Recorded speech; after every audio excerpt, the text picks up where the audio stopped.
On revient sur l'ouvrage de Madame Nadolny, Histoire du tarot, une trajectoire, à propos de l'origine des arcanes majeures. J'ai publié en 2015 une étude sur cette question dans la revue française d'histoire du livre. Dans le titre s'appelait les livres d'heures. Alors, j'essayais de montrer en tout cas qu'il y avait une inspiration liée au calendrier des bergers. Le calendrier des bergers comporte plusieurs éléments iconographiques qui se retrouvent dans les arcanes majeures du tarot. Et le plus caractéristique, c'est effectivement la roue de fortune. La roue de fortune, qui est le numéro 12, le numéro 10 des arcanes majeures. J'avais montré qu'elle venait probablement de l'iconographie infernale, le chapitre sur les enfers, du calendrier des bergers, une sorte d'encyclopédie. Et je reliais cette roue de fortune à la roue des damnés qu'on trouve dans le calendrier des bergers. On voit des damnés qui sont sur une roue. Alors, cette explication n'est pas du tout donnée par l'auteur d'Histoire du tarot, ni d'ailleurs par mon ouvrage de 1993 sur l'histoire du tarot, mais elle est donnée en 2015 dans un article où l'on montre notamment que le pendu se retrouve également dans le calendrier des bergers, la mort, évidemment, se trouve dans le calendrier des bergers, et en ce qui concerne les périodes, eh bien, le calendrier des bergers paraît fin 15e siècle, c'est-à-dire à l'époque des guerres d'Italie françaises. Louis XII, Charles VIII, François Ier, évidemment, avec Marignan et Pavie, en 1515 et 1519. Donc, cette influence française me paraît assez marquée concernant l'usage du calendrier des bergers et un certain nombre de documents.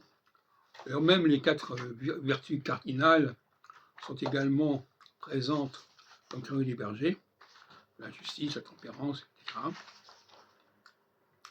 Et donc, je crois que cet article n'a pas eu beaucoup d'impact, mais néanmoins, il est fondamental.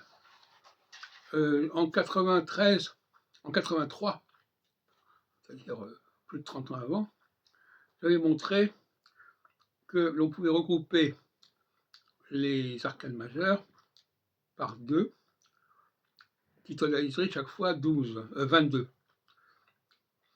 Alors, je vous renvoie à mon ouvrage Les mathématiques divinatoires, où il y a un chapitre sur ce sujet. Il y a une construction assez semblable quand il s'agit d'arcanes totalisant 22.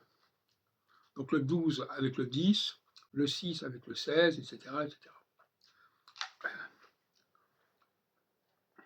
Je ne reviens pas là-dessus, mais par exemple, le 13 avec le 9, 13 plus 9, ça fait 22, et le 9, c'est l'ermite. Or, il y a quand même une certaine similitude entre la carte de la mort et la carte de l'ermite. Dans les deux cas, les personnages tiennent un bâton ou une faux, et donc ça me paraît assez quand même flagrant. Et j'ai montré ça pour la plupart des cas, comme ça.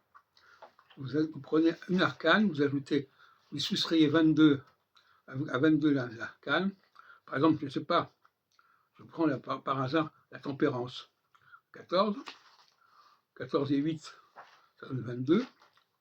Donc je regarde ce qu'on nous dit pour la 8. Eh bien, 14 et 8, 22, nous avons deux personnages féminins qui tiennent des objets doubles. D'un côté la balance, la justice, de l'autre côté la tempérance qui fait penser au Verseau, avec deux récipients qui se connectent entre eux. On pourrait jouer à ce petit jeu encore un peu plus longtemps. Par exemple, le soleil 18, 18 et 4, 22. Ça nous donne 4, 22, ça nous donne l'empereur.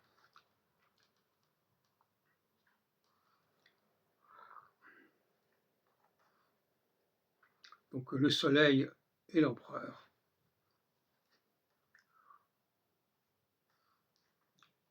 Ça ne me paraît pas très convaincant, on va dire. Enfin, il faut regarder. Alors le 17, attendez, parce que je crois que je me suis trompé. C'est le 19 le soleil. Donc le 19, c'est le 3.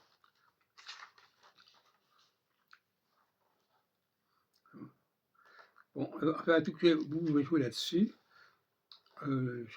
C'est assez intéressant. Voilà, je m'arrête là.